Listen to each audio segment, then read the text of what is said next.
All right, ready to dive in. Today, we're tackling a pretty fascinating figure, Diogenes of Sinope. This guy, he wasn't your typical ancient Greek philosopher. No, definitely not someone who just sat around and pondered the meaning of life. Oh no, not at all.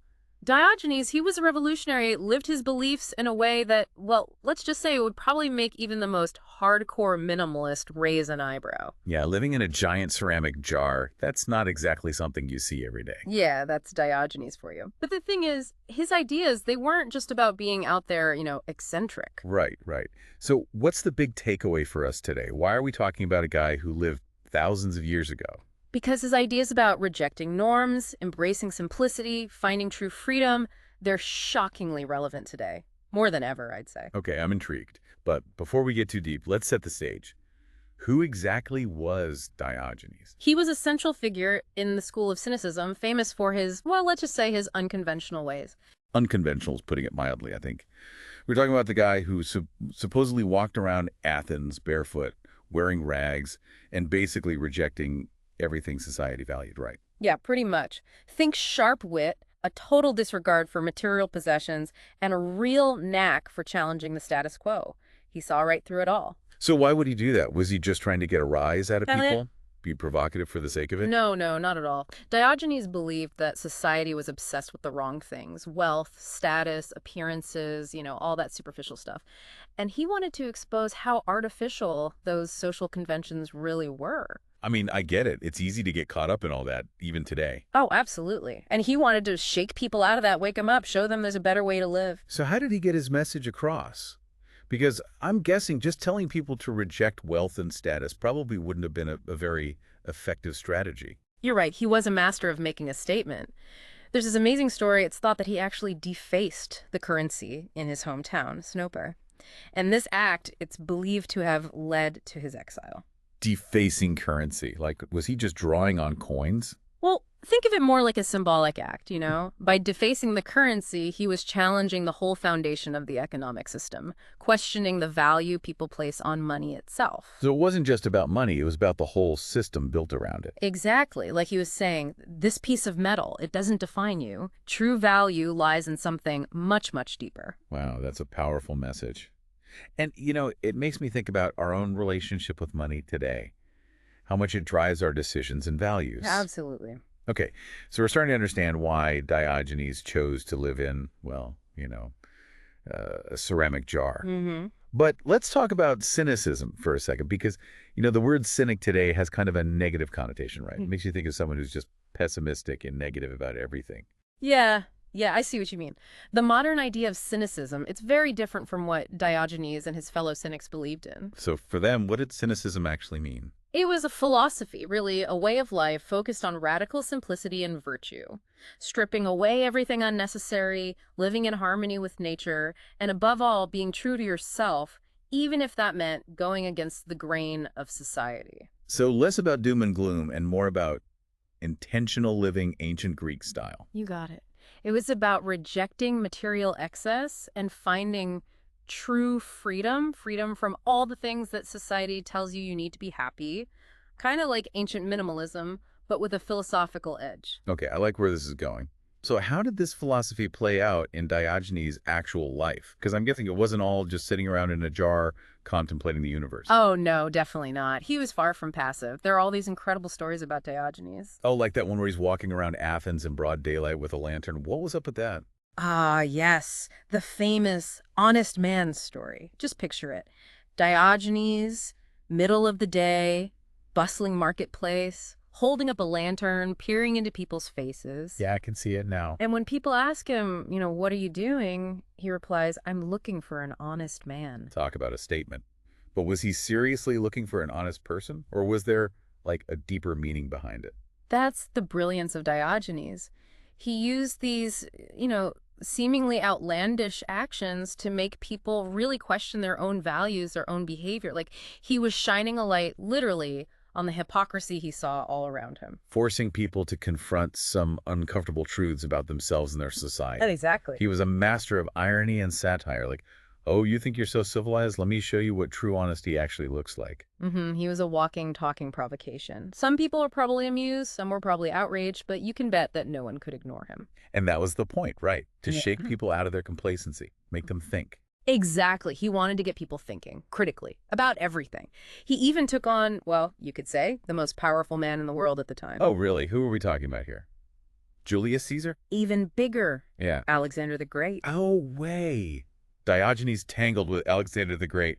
Okay, you have got a tea to tell me this story. All right, so picture this. Alexander, he's at the height of his power, visiting Corinth, and he hears about this, this eccentric philosopher living in a jar, of all things. Oh, yeah, that's our Diogenes. So, naturally, Alexander's intrigued, right?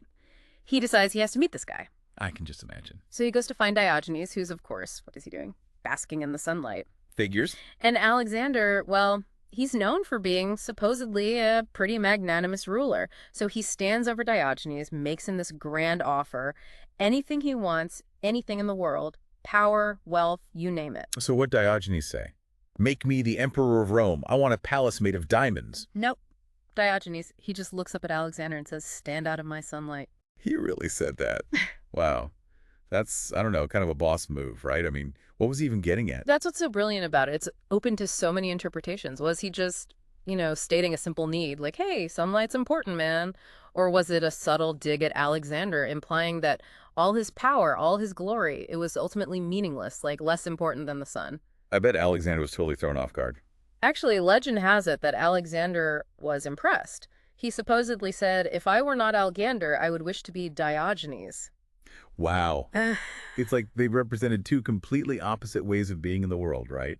Alexander the Conqueror, driven by ambition, always striving for more, and Diogenes the philosopher, seeking freedom and inner peace above all else. Yeah, it's a powerful contrast, and that's what makes this encounter so thought-provoking. What does it really mean to have power, to be free, and ultimately, what does it mean to live a truly fulfilling life?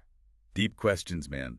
Deep questions. But Diogenes wasn't all sunshine and deep thoughts, right? Didn't he do some, well, let's just say, pretty shocking stuff, too? Well, yeah, shocking might be one way to put it. Remember, he was all about living in accordance with nature. And for Diogenes, that meant rejecting pretty much every form of artificiality and social convention. Eating simple food, begging from statues. He even famously rejected a bowl. You what? Gave up a bowl. I mean, that's taken things pretty far, even for Diogenes. Well, his point was that we create all these unnecessary needs and dependencies. A bowl, he argued, just another possession, another thing to worry about. He wanted to show that true freedom meant detaching yourself from material things, even something as basic as a bowl. So minimalism on steroids, basically. Pretty much. And it wasn't just about rejecting possessions, it was about questioning the whole idea of shame.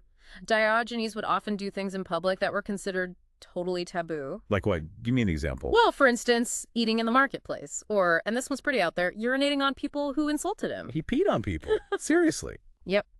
But not out of anger or anything like that. He saw it as, a way to challenge the artificiality of social norms, exposing how absurd it was that people were so concerned with what others thought of them. So basically saying, you think this is shameful, I think your values are messed up. Exactly. He was a provocateur, no doubt.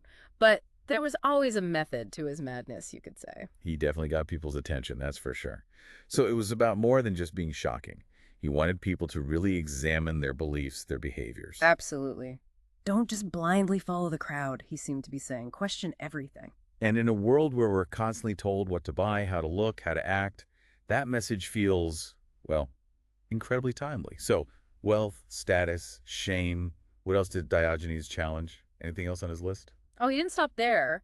He was also a pretty fierce critic of traditional politics and social hierarchies. No. So was he like an anarchist? Everyone just do their own thing? Not exactly. He believed in a kind of inner freedom, something that transcended external structures and limitations. He famously called himself a citizen of the world. Citizen of the world. Okay, I like that. What did he mean by that, though?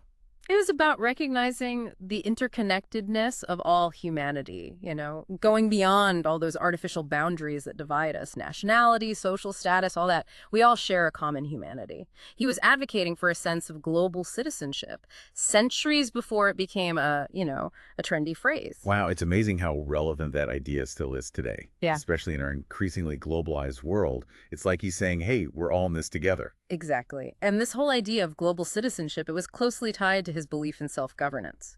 True freedom, he thought, came from mastering your own desires, living in accordance with nature, not being subject to, the whims of rulers. So less about overthrowing governments, more about an inner revolution. Exactly. It was about radical personal responsibility, taking ownership of your own life, your own happiness. He believed true freedom came from aligning yourself with nature, living authentically, not chasing external markers of success or power. So don't be a slave to your desires or societal expectations. Find your own path. Live a life that's true to yourself. Is that what he was getting at? You got it. And that message, it continues to resonate with people today, even if they might not agree with, all of Diogenes's more extreme practices. Right, right. Okay, so we've covered a lot of ground here. Wealth, status, shame, politics, even the concept of a bowl. But Diogenes lived, what, over 2,000 years ago?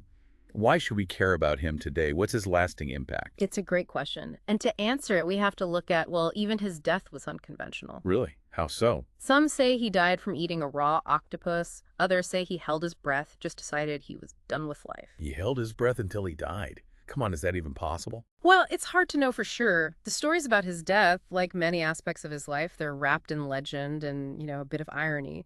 But it seems fitting, given his disdain for convention. Even his passing defied expectations. A walking paradox, even in death. So what's the big takeaway? Why does Diogenes still matter today? Diogenes' legacy, it's complicated, multifaceted, but I think it boils down to a few key things. All right, lay it on me. All right, lay it on me.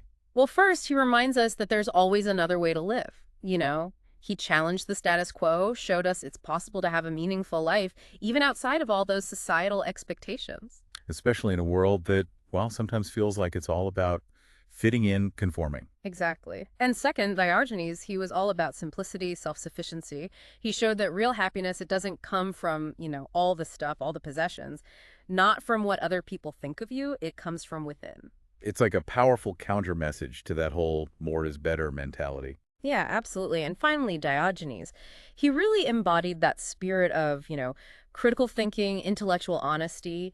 He wasn't afraid to speak truth to power, even when it meant, well, being ridiculed, ostracized. Yeah, he definitely ruffled some feathers. He did, but he challenged people to really examine their beliefs, to think for themselves, to live by their values. He was a true iconoclast, always pushing those boundaries, making people uncomfortable. But I think that's what makes him so inspiring. He wasn't perfect, and some of his methods were, well, definitely out there, but he lived his truth. He didn't apologize for it. He was unapologetically himself, and that's a powerful legacy. It reminds us that it's okay to be different, to challenge the norms, to live a life that's true to ourselves, even if it means, standing out, going against the grain. What about you? What stands out to you the most about Diogenes? What really resonates with you? For me, it's his fearlessness. He wasn't afraid to challenge anyone, anything. He lived life on his own terms. He reminds me that it's okay to question authority, to think outside the box, to be myself, even if it means standing out from the crowd. I love that.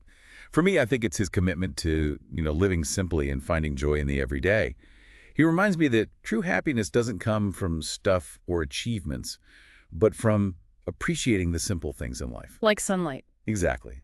So, as we wrap up our deep dive into the life and philosophy of Diogenes, I think it's fitting to leave you, dear listener, with a question. Oh, what's that? In a world that's constantly telling us to strive for more, to buy more, to be more, what can we learn from Diogenes' radical embrace of less? That's a good one. Could simplifying our lives, questioning our assumptions, focusing on what truly matters lead us to, well, maybe a richer, more meaningful existence? Maybe Diogenes was onto something we could all learn from, even today. Food for thought. Thanks for joining us on this deep dive into the world of Diogenes.